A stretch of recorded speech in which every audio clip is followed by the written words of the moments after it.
हिरण्यकश्यप की तपस्या और नरसिंह द्वारा उसका वध। देवता अपने प्राणों की रक्षा की हेतु भगवान वहां से देवता अपने प्राणों की रक्षा के हेतु वहां से भाग खड़े हुए और भगवान श्री हरि विष्णु के पास गए। भगवान श्री हरि विष्णु के पहुंचकर देवताओं ने अपने प्राणों की रक्षा के लिए उनसे प्रार्थना की, अपनी पीड़ा और कष्टों को दूर करने की प्रार्थना की। तब विष्णु ने उन्हें आश्वासन दिया कि वे स्वयं हिरण्यकश्यप का वध करके उन्हें उसके अत्याचारों से मुक्ति दिलाएंगे। भगवान विष्णु के आश्वासन पर देवता उन्हें धन्यवाद देकर वैकुंठ लोक से वापस आ गए। वे अपनी रक्षा के लिए अलग अलग जगहों पर निवास करने लगे। उधर श्री हरि विष्णु ने देवताओं को उनके कष्टों से मुक्ति दिलाने हेतु दैत्यराज हिरण्यकश्यप का संहार करने का निश्चय किया, परंतु ब्रह्मा जी द्वारा दिए गए वरदान को भी उन्हें पूरा करना था।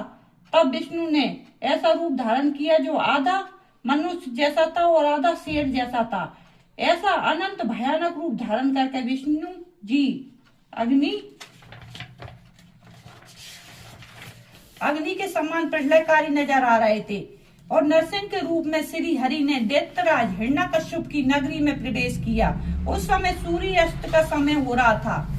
उनका यह अनोखा भयानक रूप देखकर दैत्य सेना के वीर उन पर टूट पड़े और उनसे युद्ध करने लगे। तब पल भर में ही उन्होंने सब दैत्यों को मार गिराया और राजमहल की ओर चल दिए। तभी विष्णु जी के परम भक्त दैत्यराज हिरण्यकश्यप के पुत्र प्रहलाद की दृष्टि नरसिंह भगवान पर पड़ी। प्रहलाद बोला, हे पिताजी, यह तो अद्भुत रूप धारण किए हैं नरसिंह अवतार, मुझे तो भगवान जान पड़ते हैं। इनकी वीरता की प्रशंसा करना तो असंभव है, अंत आपको इनकी शरण में चला जाना चाहिए।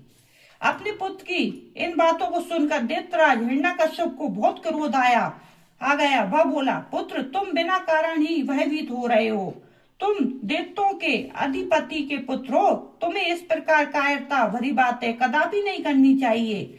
यह कहकर हिरण्यकश्यप ने अपने सैनिकों को आदेश दिया कि शीघ्र जाकर विचित्र आकृति वाले उस जीव को बंदी बनाकर ले आओ। अपने स्वामी दैत्यराज हिरण्यकश्यप की आज्ञा पाकर उसके वीर दैत्यगण नरसिंह भगवान को पकड़ने के लिए दौड़े, परंतु उनके समीप जाते ही वे भस्म हो गए। अब दैत्यराज स्वयं युद्ध करने के लिए अपने अस्त्र शस्त्र सहित आगे आए। तब भगवान नरसिंह और दैत्यराज हिरण्यकश्यप में बहुत भयानक युद्ध हुआ, परंतु भगवान नरसिंह के आगे दैत्यराज हिरण्यकश्यप